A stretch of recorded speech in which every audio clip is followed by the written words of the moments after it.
लाठीचार्जी की बात तो कभी सुनी नहीं कि लाठा बरसा रहे। कभी तो ऐसा कहीं मतलब हुआ नहीं कि मतलब जिसको मार रहे हैं। अलीराजपुर में घटना हुई है, गुना में अलीराजपुर में घटना हुई है। देखो जो गुना करता है उसको तो फिर मतलब सुधारने के लिए करना भी पड़ता है कि किसान की ज़मीन पर जाकर पुलिस ने उसको और उसके पत्नी को, परिवार को लाठी से पीटा था। ऐसे कई केस आते हैं, जमीन बेच भी देते हैं फिर वापस मांगते हैं। तो सरकार को तो सरकार का काम करना पड़ेगा ना।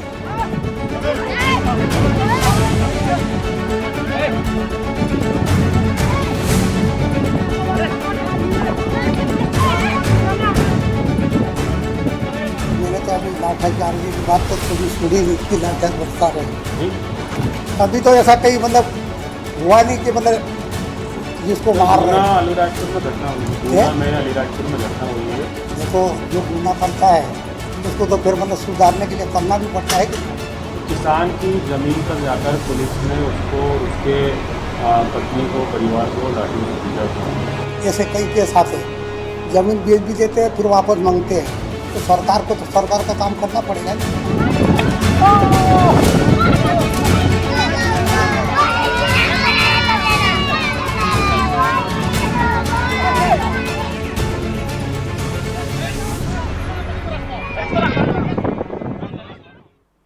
नमस्कार, मैं रविश कुमार। आप देख रहे हैं देश की बात। 6 से 7 मंत्री ऐसे होने चाहिए जैसे मध्य प्रदेश के ये मंत्री हैं जिन्हें आपने देखा, सामाजिक न्याय व कल्याण मंत्री प्रेम सिंह पटेल। उन्होंने कितनी विनम्रता से कहा कि गुना में पुलिस लाठीचार्ज जैसी बात ही नहीं सुनी, जो हो चुका है उसके बारे में कह रहे हैं अभी तो ऐसा कुछ भी नहीं हुआ है, मंत्री जी कह रहे हैं। जब याद दिलाया गया कि गुना में पुलिस ने बल प्रयोग किया है तो फिर मंत्री जी ने कहा कि कब की बात है, जो गुनाह करता है उसे सुधारने के लिए करना भी पड़ता है। तो ये सुधारने के लिए ये किया जा रहा है। एक गरीब परिवार से किसी माफिया ने 3 लाख रुपए लिए और सरकारी जमीन पर खेती करने के लिए दे दिया। जब फसल लगी तो सबने देखा ही होगा, खड़ी फसल रौंद दी गई और जब सब बर्बाद हो गया तो राम कुमार ने कीटनाशक पी ली। उनके बच्चे मूर्छित पिता को गोद में लेकर बिलखते रहे, लेकिन ये सुधार अभियान का हिस्सा था, इसलिए ये गरीब है। मंत्री जी ने बताया सुधार अभियान का हिस्सा है। दूसरी तस्वीर देखिए, अलीराजपुर मध्य प्रदेश में पुलिस ने युवक की बेल्ट से पिटाई की। बहुत ज्यादा मारा है पुलिस ने युवकों को। कहानी यह है कि मार खाने वाले का कहना है कि उमराली से अपनी पत्नी और बच्चों के साथ अपनी ससुराल बोडेली जा रहा था। वहां उसका इलाज भी चल रहा था, लेकिन छकतला बॉर्डर पर तैनात पुलिसकर्मी ने उसे रोका। किसी बात पर दोनों में बहस हुई तो वो उसे पीटने लगा। बाद में घायल युवक अपने परिवार वालों के साथ एसपी कार्यालय न्याय की गुहार लगाने पहुंचा। वीडियो देखने के बाद एसपी विपुल श्रीवास्तव ने फौरन आरोपी पुलिसकर्मी को निलंबित कर दिया।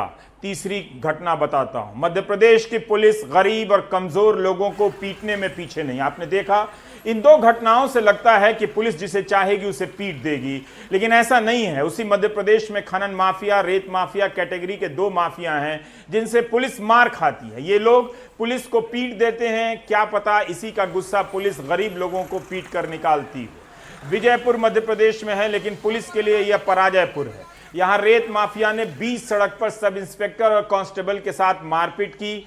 विजयपुर के गढ़ी चेक पोस्ट पर यह वारदात हुई। मारपीट के बाद रेत माफिया अवैध रेत से भरे ट्रैक्टर और ट्रॉली को छुड़ाकर ले भी गया। इलाके में 15 दिन पहले भी एसडीएम और तहसीलदार पर ट्रैक्टर चढ़ाने की कोशिश की गई थी। कुछ दिनों पहले सिंगरौली में अवैध रेत खनन और परिवहन के मामले में कार्रवाई करने गई खनिज विभाग की टीम पर खनन माफिया के इशारे पर ग्रामीणों ने हमला कर दिया। घटना में खनिज इंस्पेक्टर कपिल मुनि शुक्ला और 3 कर्मचारी घायल हो गए। इंस्पेक्टर को गंभीर हालत में जिला अस्पताल में भर्ती कराया गया। इस दौरान आरोपी रेत भरी 2 ट्रैक्टर ट्रॉलियां छुड़ाकर भी ले आए।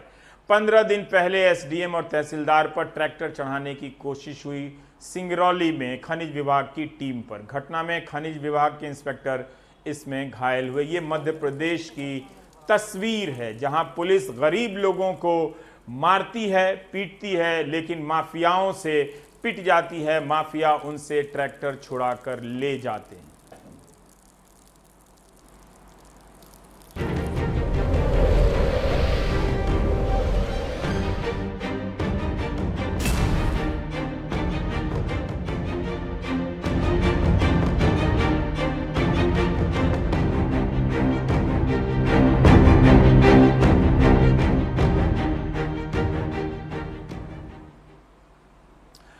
अब राजस्थान में एक टेप बाहर आ गया है। ये टेप किसके जरिए आया है, जांच का विषय होना चाहिए, क्योंकि निजता का मामला है। लेकिन जिनकी आवाज बताई जा रही है वो कह रहे हैं उनकी नहीं है। कांग्रेस ने बीजेपी के केंद्रीय मंत्री गजेंद्र शेखावत पर डील करने का आरोप लगा दिया, जबकि वो फोन और अपनी आवाज को ही फर्जी बता रहे हैं और कह रहे हैं जांच के लिए तैयार हैं। 2 विधायकों के भी नाम हैं। लेकिन सचिन पायलट कहां हैं? वे बीजेपी से राजी हैं या कांग्रेस से बागी हैं? बिना जहाज के कहां कहां उड़ाए चले जा रहे हैं, उड़े चले जा रहे हैं। खबर आती है कि बीजेपी में नहीं जाएंगे। खबर आती है कि उनके वकील वो लोग होंगे जो बीजेपी सरकार में अटॉर्नी जनरल, सॉलिसिटर जनरल रहे हैं। पायलट बात करते हैं चिदम्बरम से रात को। मोदी सरकार के पूर्व वकील जो हैं अटॉर्नी जनरल, वो पायलट के लिए कोर्ट में सुबह पहुंच जाते हैं। कहते हैं कि कांग्रेस के ही सदस्य हैं, इन्हें अयोग्य घोषित ना किया जाए, गलत होगा। ना तो पायलट या विधायकों ने कोई बयान दिया है, ना ही कुछ ऐसा किया है जिससे लगे कि पार्टी छोड़ना चाहते हैं।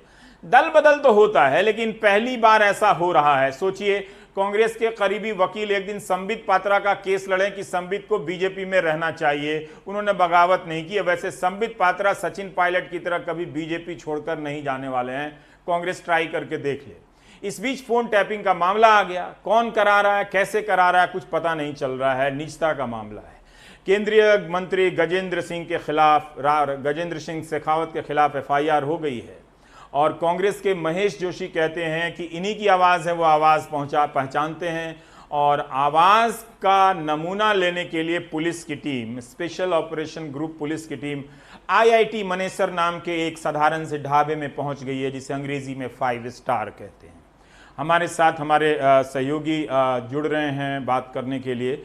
लेकिन राजस्थान का ये मामला बड़ा पेचीदा होता चला रहा है। सौरभ, तो अब बताइए कि राजनीति किधर जा रही है? कहीं पढ़ने में ये भी आ रहा है कि पायलट के खेमे की तरफ से वसुंधरा राजे पर निशाना बनाया जा रहा है। वो क्यों वसुंधरा राजे पर निशाना बना रहे हैं कि वो और गहलोत मिले हुए हैं। फिर इधर कांग्रेस के खेमे से ये बात आ रही है कि बीजेपी के नेता पायलट से मिले हुए हैं। तो कौन कौन अभी नहीं मिला हुआ है आपसे, यही बता दीजिए। देखिए, सबसे बड़ी बात यह है कि यहाँ पर रिजॉर्ट पॉलिटिक्स जारी है।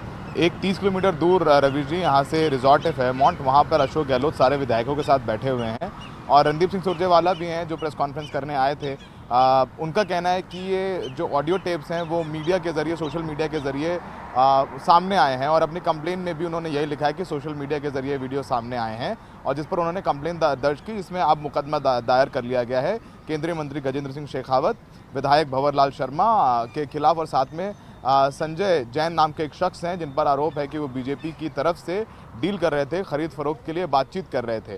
तो अब मुकदमा दर्ज हो गया है। एक टीम जो मानेसर पहुंच गई है एसओजी राजस्थान की, एसओजी यहाँ की एक स्पेशल ऑपरेशन ग्रुप है जिसमें पुलिस के तमाम अधिकारी ऐसे केसेस की जांच करते हैं। उधर सचिन पायलट को जब भी कुछ कहना होता है वो अपना फ़ोन ऑन करते हैं और अब कुछ लोगों से बात करते हैं और तमाम मीडिया सूत्रों के हवाले से खबर चलाती है, लेकिन उनके विधायक सीधे किसी से बात नहीं करते हैं। हम उनके विधायकों को फ़ोन करने की कोशिश करते हैं, उनका फ़ोन बंद आता है। वो बिल्कुल सामने मीडिया में, जैसे अशोक गहलोत मीडिया में आके बोल रहे हैं या फिर रणदीप सिंह सुरजेवाला अपनी बात मीडिया में आके रख रहे हैं, लेकिन सचिन पायलट सामने खुद आके एक बार भी नहीं बोला है उन्होंने कि वो क्या चाहते हैं, कि वो कांग्रेस में वापस आएंगे कि नहीं आएंगे। और उनके लिए जो कोर्ट में अपियर होते हैं वो अपियर होते हैं मुकुल रोहतगी, जो कि NDA 1 में सॉलिसिटर जनरल रह चुके हैं। और इसके अलावा वो हरियाणा में, और कांग्रेस का आरोप ये है कि हरियाणा के जिन रिजॉर्ट्स में ये MLA हैं वहाँ पर हरियाणा पुलिस उनको सपोर्ट कर रही है। हरियाणा पुलिस ने उनको वहाँ पर जगह भी दे रखी है, सुरक्षा भी दे रखी है। क्या वजह है कि मीडिया को अंदर नहीं आने दिया जा रहा है? यानी वो पूरा काम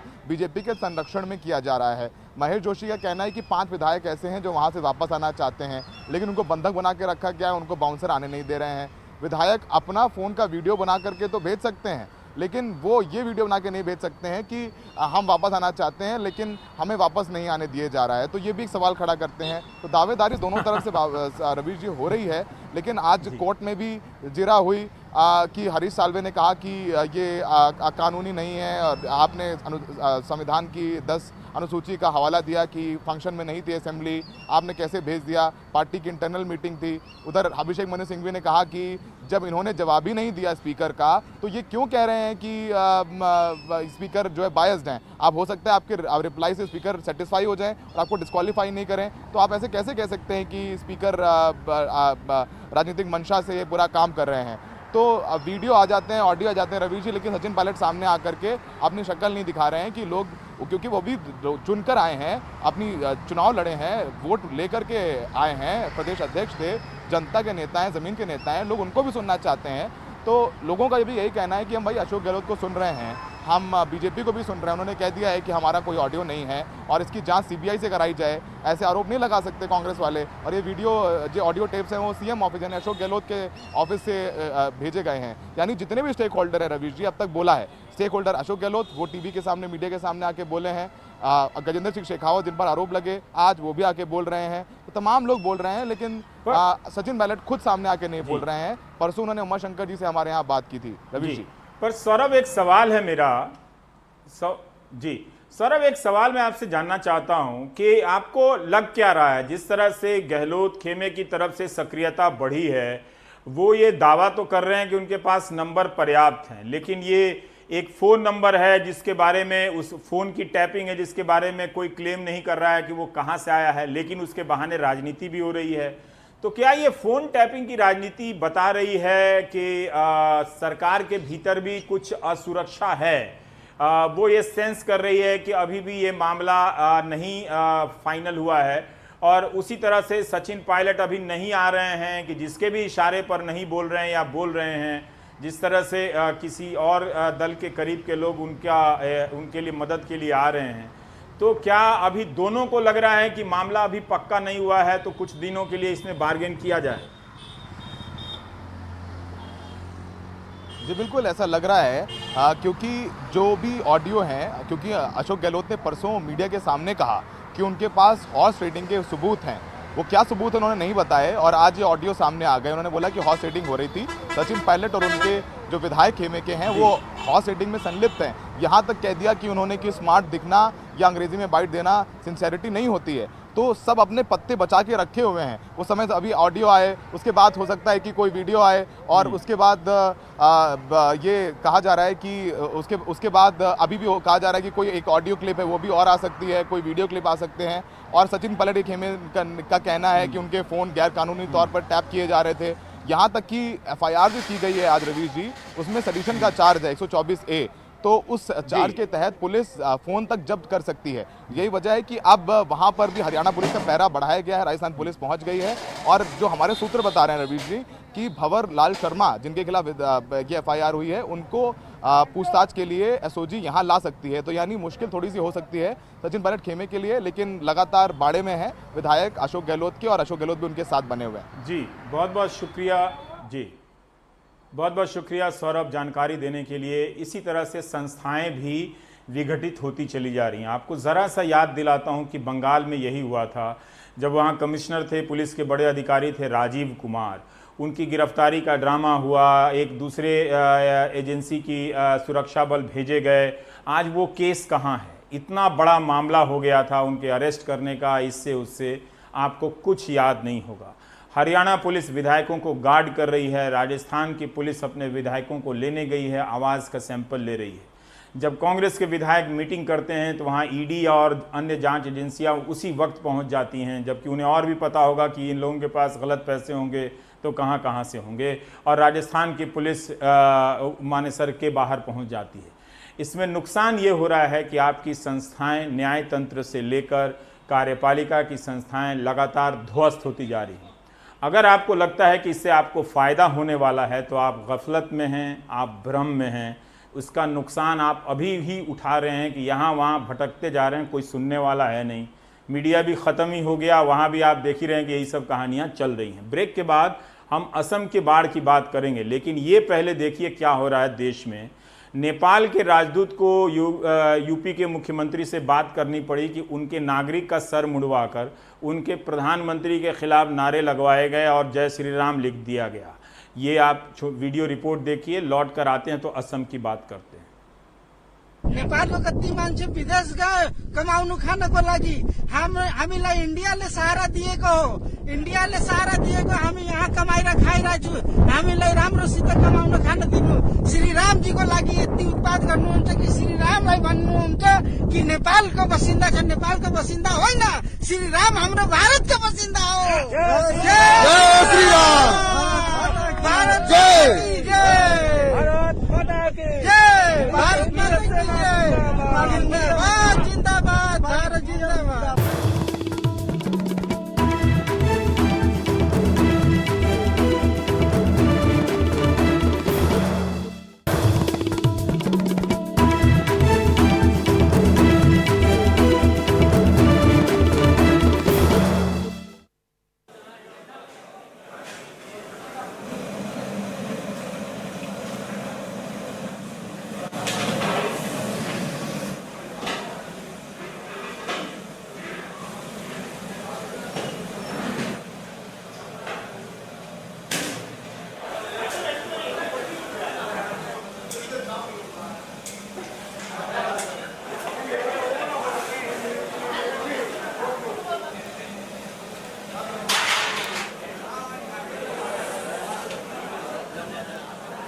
और चलते हैं गुवाहाटी असम, और जहां से हमारे सहयोगी रतनदीप हमारे साथ जुड़ रहे हैं। वहां सूर्यास्त पहले हो चुका है तो अंधेरा भी है। बाढ़ की स्थिति है असम में। रतनदीप, एक बहुत सही शिकायत रहती है लोगों की कि दिल्ली में असम की बाढ़ की कोई हलचल नहीं होती है लेकिन फिर भी मैं जानना चाहता हूं कि क्या हलचल होनी चाहिए, किस तरह की ऐसी चीज़ें हैं, क्या दिल्ली से असम मदद नहीं पहुंचती है, या और कुछ जानने के लिए दो संख्या है कि इतने ज़िले प्रभावित हैं, इतने लाख लोग प्रभावित हैं, इन दो संख्या को किनारे कर दें तो इस बाढ़ के बारे में और हम थोड़ा आपसे जानना समझना चाहते हैं कि क्यों ये बाढ़ की स्थिति साल दर साल इसी तरह से रहती है। क्या इसमें कोई बदलाव आ रहा है, कोई पैटर्न है इसमें?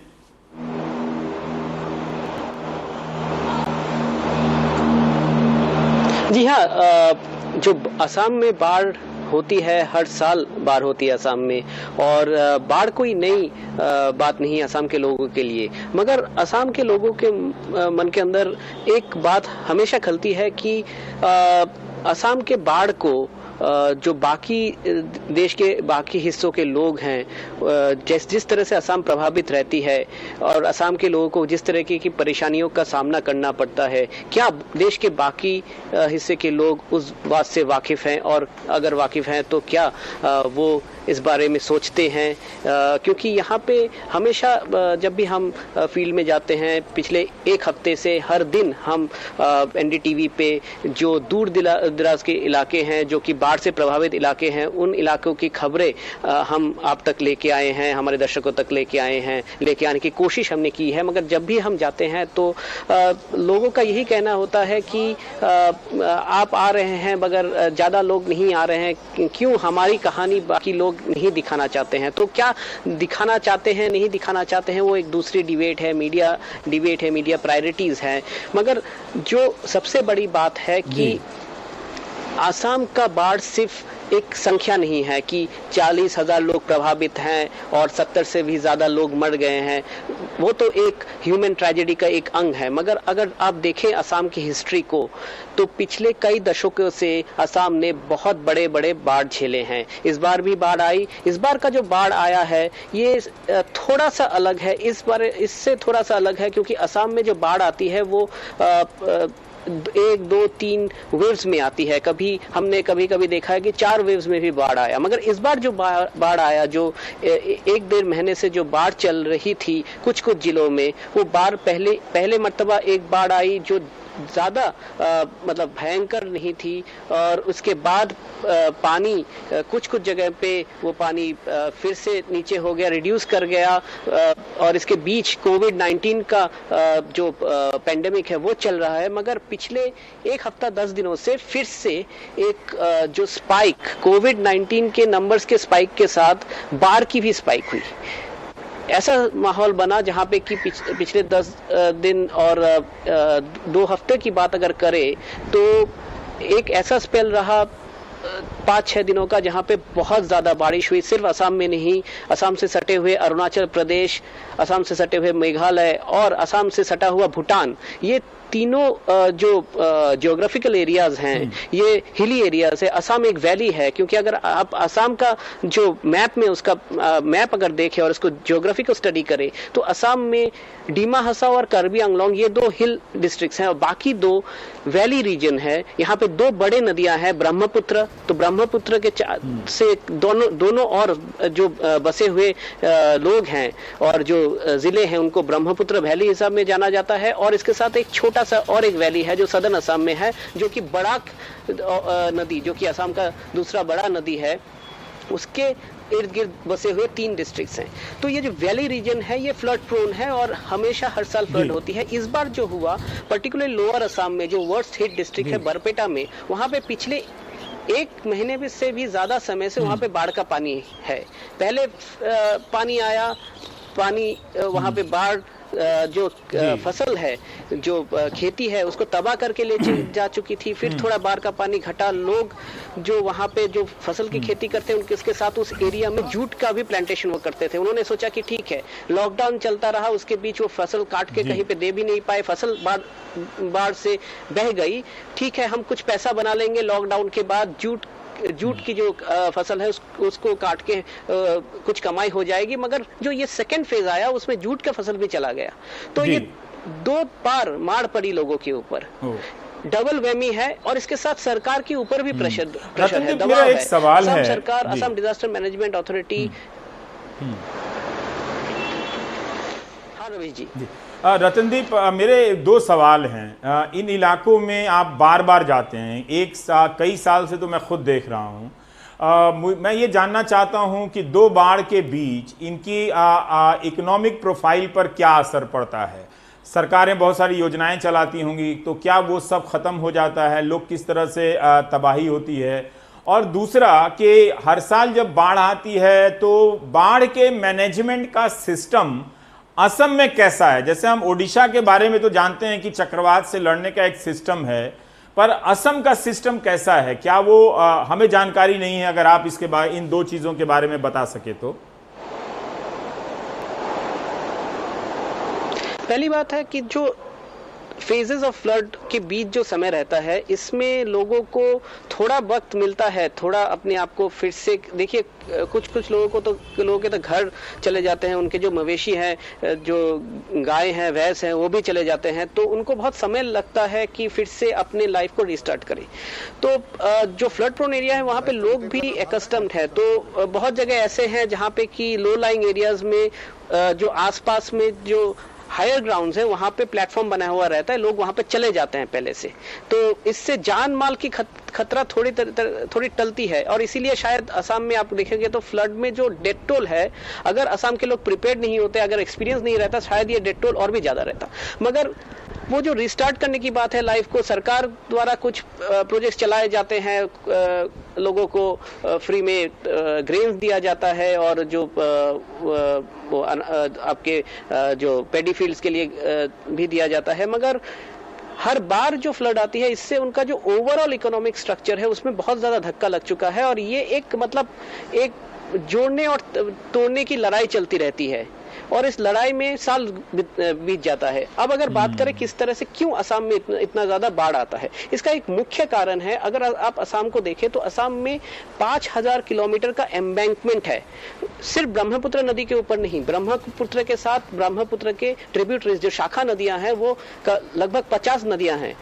तो ये ब्रह्मपुत्र और इनके शाखा नदियों के चारों तरफ 5000 किलोमीटर का एम्बैंकमेंट है, जो कि पिछले 5 दशकों में बनाया गया है। इसमें से सरकार का खुद का एडमिशन है, और हमने इस हफ्ते पहले एक स्टोरी भी चलाई जहां पे सरकार ऑन रिकॉर्ड ये कह रही है, राज्य के कैबिनेट मिनिस्टर ने कहा है कि इन एम्बैंकमेंट का सेहत अच्छा नहीं है। 70% ऐसे हैं, 70% से भी ज्यादा ऐसे हैं जिनकी तो इनका वैलिडिटी चला गया है, इनकी ये बहुत पहले ही इनको तोड़ के नया करके बनाया जाना चाहिए।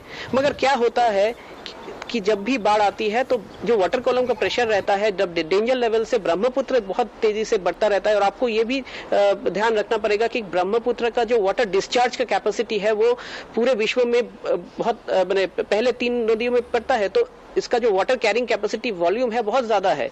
और ये जब फुल फोर्स में बाढ़ आती है और बारिश भी होती है, तो इसका जो पानी है वो ट्रिब्यूटरीज में डिस्ट्रीब्यूट नहीं होता है। ट्रिब्यूटरीज भी डेंजर लेवल के ऊपर से बहते रहते हैं, ब्रह्मपुत्र भी डेंजर लेवल के ऊपर से बहती रहती है, तो इसके चलते पूरा प्रेशर आ जाता है एम्बैंकमेंट के ऊपर, और ये एम्बैंकमेंट बहुत जगह ब्रीच हो सकते हैं। इस बार 200 से भी ज्यादा एम्बैंकमेंट ब्रीच हुए हैं, और इसी कारण हेक्टेयर्स ऑफ लैंड जो जिसपे कि खेत थे, फसल थे, वो पानी की नीचे चले आए हैं। और ये बहुत पुरानी कहानी है, ये हर बार दोहराना पड़ता है। बहुत शर्म की बात भी है कि ज्यादा सुधार नहीं आया है, मगर सरकार की कोशिश रही है 2018 में से कोशिश रही है सरकार की। एशियन डेवलपमेंट बैंक का एक लोन भी दिया गया है जो फ्लड और इरोशन को मिटिगेट करने के लिए। और सिर्फ फ्लड की बात नहीं है, फ्लड तो आता है सीजन में, और जब फ्लड नहीं रहता है तब इरोशन भी चलता रहता है नदी का। तो असम अपनी भूमि जो है, कृषि भूमि, वो भी गंवा रही है इरोशन, भूमि कटाव के लिए।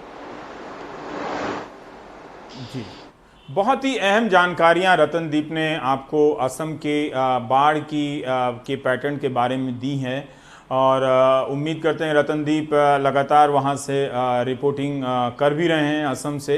अब ये हम जाते जाते ब्रेक से जब लौटेंगे तो कुछ और बात करेंगे, लेकिन ये देखिए कि राजनाथ सिंह लेह लद्दाख गए हैं तो हवा से किस तरह से हौसले उड़ान भर रही हैं, हमारे जवानों के हौसले उड़ान भर रहे हैं हवा से। ज़रूरत ज़मीन पर भी है, जहां हमने चीन को पीछे करने की बात कही है, लेकिन ये खबर भी पढ़ने को मिलता है कि आगे पीछे होने में, मामला बराबर होने में अभी कुछ और वक्त भी लगेगा। फिलहाल रक्षा मंत्री को किस तरह से सलामी दी जा रही है, देखिए।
ಎಂಟರ್ ದಾಗ ಹೋದ್ರ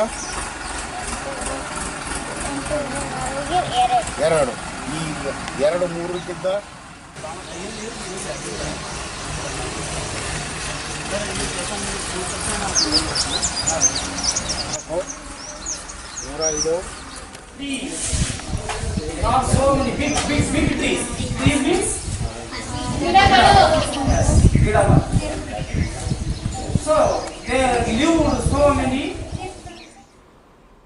और अब हम चलते हैं बिहार गोपालगंज के 70 घाट के पास एक पुल की तरफ जाने वाला रास्ता टूट गया है।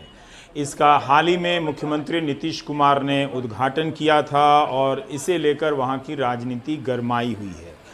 मनीष कुमार बता रहे हैं कि जिन ग्रामीणों ने रास्ते के टूटने की शिकायत की थी, अब उन्हीं पर तरह तरह के मामले बताए जा रहे हैं। मनीष, सारी जानकारी दीजिए। किया गया है, लेकिन इस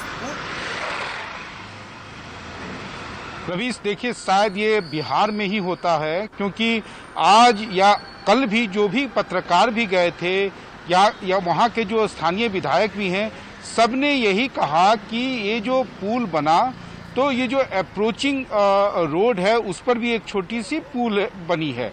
वहाँ पर चूंकि पानी के कटाव की आशंका थी तो वहाँ बोल्डर डाला जाना चाहिए था, लेकिन मिट्टी डालकर उसके ऊपर से अलकतरा डाला गया, जो कि एक बहुत बड़ा लैप्स था। तो कायदे से क्या होता है कि जब पानी का कटाव होता है, गंडक नदी है वो भी अपना कोर्स चेंज करती है। वो 70 घाट के पुल के नीचे से बहना था, वो उसका पानी का धार यहाँ पहुँच गया। लेकिन रवीश, उसके बाद क्या हो रहा है वो काफी शर्मनाक है और वो दिखाता है कि बिहार में भ्रष्टाचार सरकार में कैसे जड़ कर गई है। अभी तक जो 3 एफआईआर हुए हैं, वो एफआईआर जो हैं, एक वहां पर मुखिया के पति हैं जो इस घटना के 2 दिन पहले उन्होंने एक वीडियो बनाया था और उन्होंने बताया था कि ये पुल कभी भी क्षतिग्रस्त हो सकता है, लेकिन एफआईआर में कहा गया है कि इन्होंने काम नहीं होने दिया। लेकिन सच्चाई यही है कि वहां पर जो स्थानीय बीजेपी के विधायक हैं, उन्होंने पथ निर्माण मंत्री नंदकिशोर यादव को फोन किया। नंदकिशोर यादव के द्वारा जब तक टीम भेजी जाती तब तक में वो पुल जो है कट चुका था, वो क्षतिग्रस्त हो चुका था।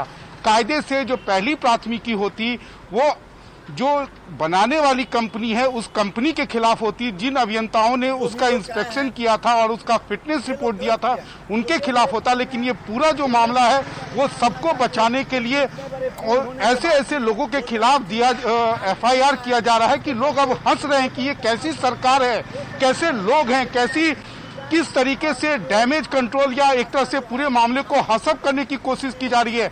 आज वहां पूर्व वित्त मंत्री यशवंत सिन्हा, जो आजकल बिहार की राजनीति में सक्रिय हुए हैं, वो भी गए। उन्होंने कहा कि ये सिंपल सा काम था कि वहां पर बोल्डर डाला जाना चाहिए था, बोल्डर आपने नहीं डाला जिसके कारण आपका पुल धंस गया।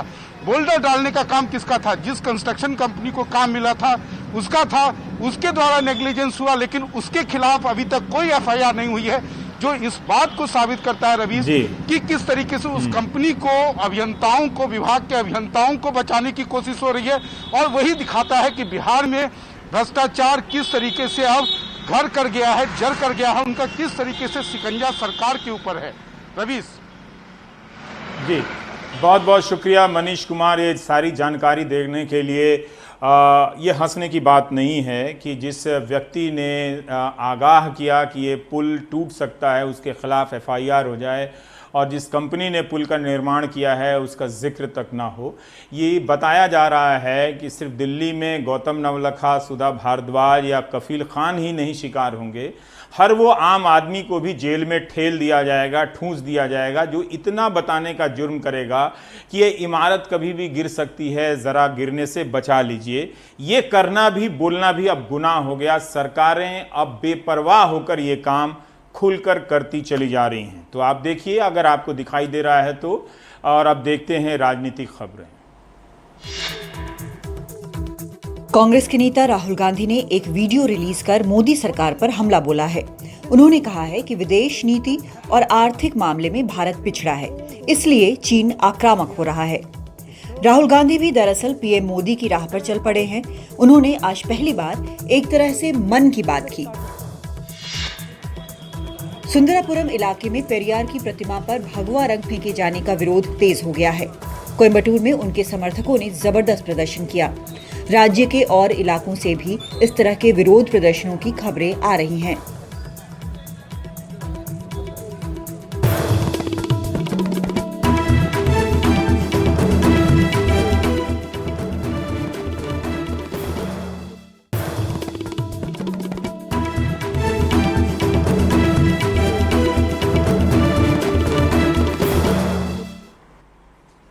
नमस्कार, आप देख रहे हैं देश की बात 6 से 7। हमने जहां से शुरू की थी कहानी वहीं पर पहुंचने के लिए मजबूर होना पड़ रहा है। आईटी मनेसर, यहां पर राजस्थान की पुलिस पहुंची है नमूने लेने के लिए आवाज़ की।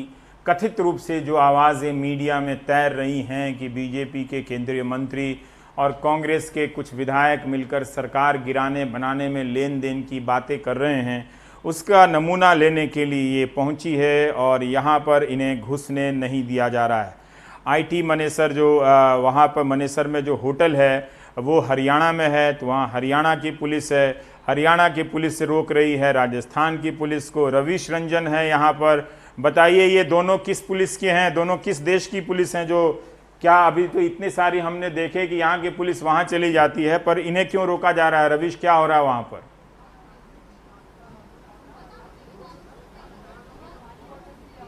आज देखिए रवीश जी, अगर मैं आपको बाहर की तस्वीर दिखाऊं तो ये अभी की तस्वीर है, और ये जो सफ़ेद आप गाड़ी देख रहे हैं ये राजस्थान के एसओजी की टीम इसी गाड़ी में अभी अंदर बैठी हुई है और इस गाड़ी को घेरा बना दिया गया है। अभी थोड़ी देर पहले ये गाड़ी अंदर चली गई थी, होटल के अंदर चली गई थी। तब तक उस समय तक हरियाणा पुलिस के लोग नहीं थे।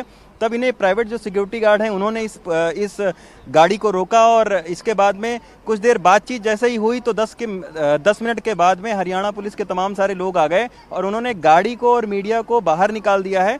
और अब भैया आप देख सकते हैं कि ये गाड़ी सफ़ेद गाड़ी है, जो कि उसमें एक आईपीएस जो कि एसओजी को लीड कर रहे हैं, मनीष शर्मा, वो अंदर गाड़ी के बैठे हुए हैं और वो बाहर भी उनको नहीं उतरने दिया गया है और पूरा एक घेरा बना लिया गया है।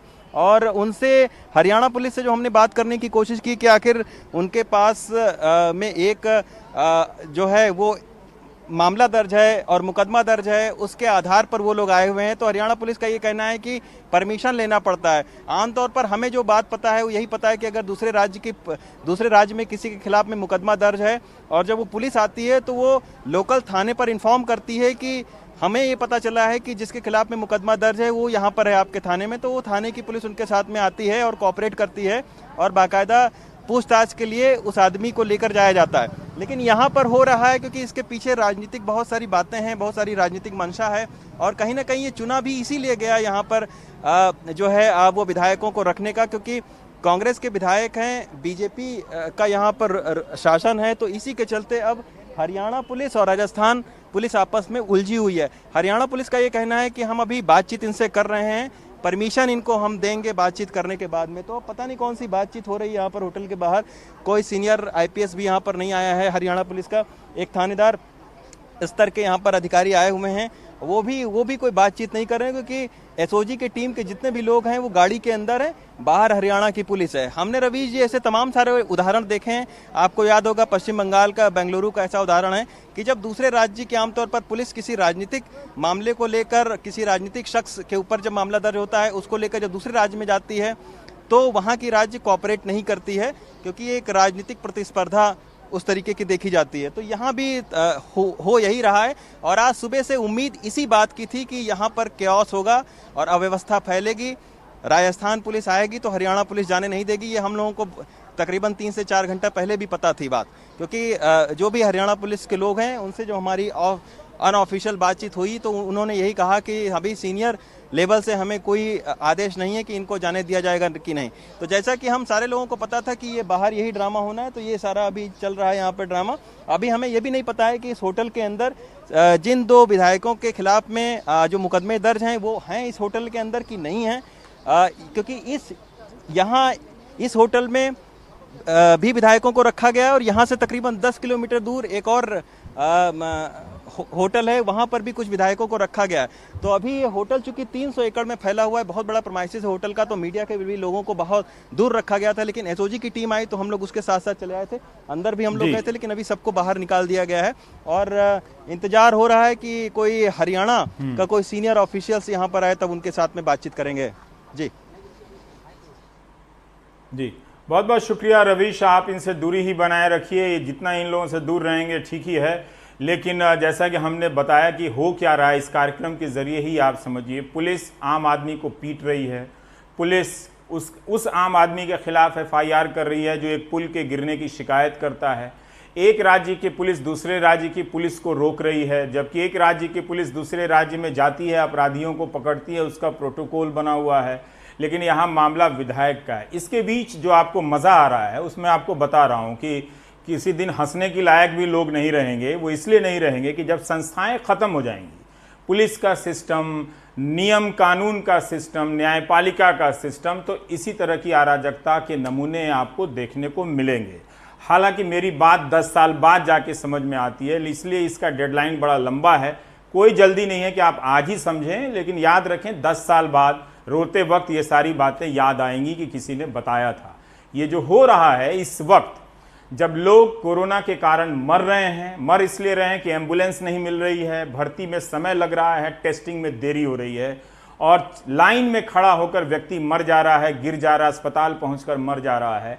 ऐसे वक्त में इस तरह की अश्लीलता, अभद्रता, बेशर्मी की जो मिसाल है वो पराकाष्ठा पर है। और सबसे अच्छी बात यह है कि सब कुछ आपकी निगाहों के सामने है और आपको नजर नहीं आता है, फिर भी देखते रहिए देश की बात। नमस्कार, मिलूंगा सोमवार को।